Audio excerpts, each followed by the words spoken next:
National Weather Service in Milwaukee-Sullivan has issued a severe thunderstorm warning for northwestern Sauk County in south-central Wisconsin until 2:45 p.m.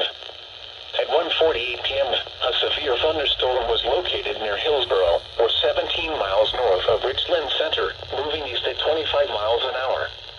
Hazard, 60 miles an hour wind gusts and half-dollar-size hail. Source, radar indicated. Impact, hail damage to vehicles is expected.